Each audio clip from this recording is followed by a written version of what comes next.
Hi there, my name is Fabrizio. I'm front of house engineer for Patrick Wharf. We're doing a show at the Roundhouse and we're just setting up the whole system, and I'll show you around how we are doing it. So here at front of house I've got an IDR16 rack that handles the DSP for all my needs at front of house, and I've got on port B an Dante card that handles all the transfer from front of house to monitors, backwards, and record, and the inserts for my front of house processing.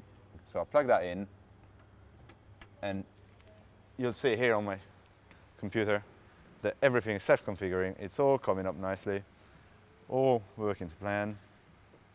And here you go, my system is live now. So we can go into some routing.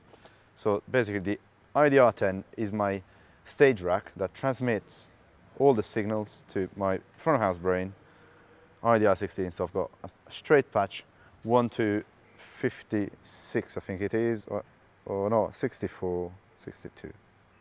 So that's the front of house link, and then I've got my returns from front of house to monitors.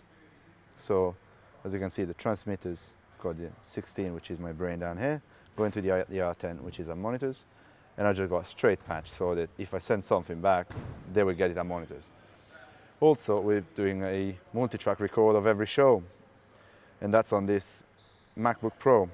So what we've done is the IDR10 sends only the signals that are being played to that laptop as well to do a straight record. And also I'm sending my left and right out of my IDR16 to record, so that we've got a reference recording already, so that we don't need to mix every show just to find a good song or anything. So here we are at monitors. We've got the IDR10 rack loaded with a Dante card, and I've got one signal going to front of house and one going to stage right, where our backline engineer handles the recording. So this is a iLive 80 surface for monitors, and it's a modular surface with loads of ins and outs on the back. So we do all local routing inside the desk, and we don't use up all the outputs on the IDR10, which are free for tapping tie lines in the venues. Here we are at stage right, where James, our backline engineer, works. So he's got the recording laptop, and he's got Dante on it as well. So all the signals that we route come up here, and it doesn't matter where you are, and you can control the whole network from any points. So I could actually change the patch from here for the whole system. So this is our nice little system. So thank you very much, and see you on YouTube. Hello, I'm Kieran Walsh, and I'm the Senior Technical Solutions Manager for Ordinate in Europe, Middle East and Africa. It's been great looking at the iLive today in the Roundhouse, but I'd also thought I might show you the implementation of Dante being used by the in-house system here. So what we've got here is we have a LabGroup LM44 down here. That takes the signal from the iLive console, that goes into this, and then it travels over a Cat5 network down to the other speaker processors underneath the speaker stacks at the stage.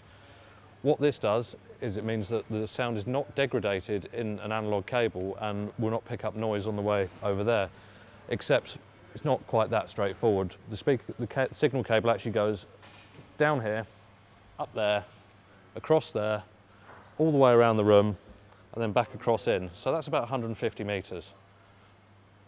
So what we have here is we have the tablet PC that controls the entire system using the lake controller software for the LabGroup and LM44s and LM26 units. And as you can see, there are the units on the stage here which are all labelled as VDOSC, which is the main system here.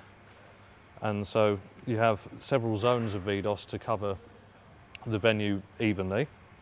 And then you've got subs each side. And then you've got side fills, which are L-acoustics arcs. And they're on top of the subs on the ground level. And they're also hanging from the ceiling to cover the balconies. There's also centre fills, which are DV-DOSCs. So you have DV downfills, which capture the audience close to the main hangs, which are strapped to the bottom of the array. We'll show that later. And then we have the main DVs, which are set as centre fills. So just to summarise, we've been looking at the Dante network, in particular the Allen Heath M Dante card for the iLive, and also the Lab Gripen implementation in the LM44 processor. Now, the key benefits of Dante are that it travels over standard based internet protocols. That means that you can buy any switch in a high street, ranging from $15 up to many thousands of dollars, and it will work. You don't need to go and buy a special audio switch, and you don't need to do anything clever to make it work.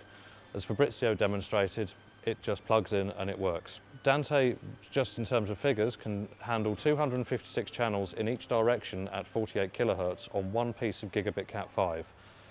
It's completely expandable, so if you used a more expensive, higher speed connection, such as say 10 gigabit fibre, your channel count would go up tenfold.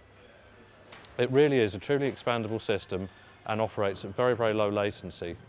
This system is running typically on the hardware implementation for the speakers. We'll be running at about 150 microseconds latency.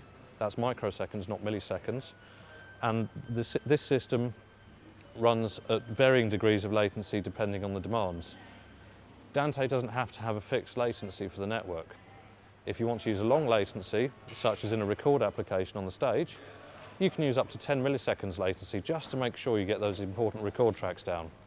It's been a pleasure talking to you today, and thank you very much from the Roundhouse.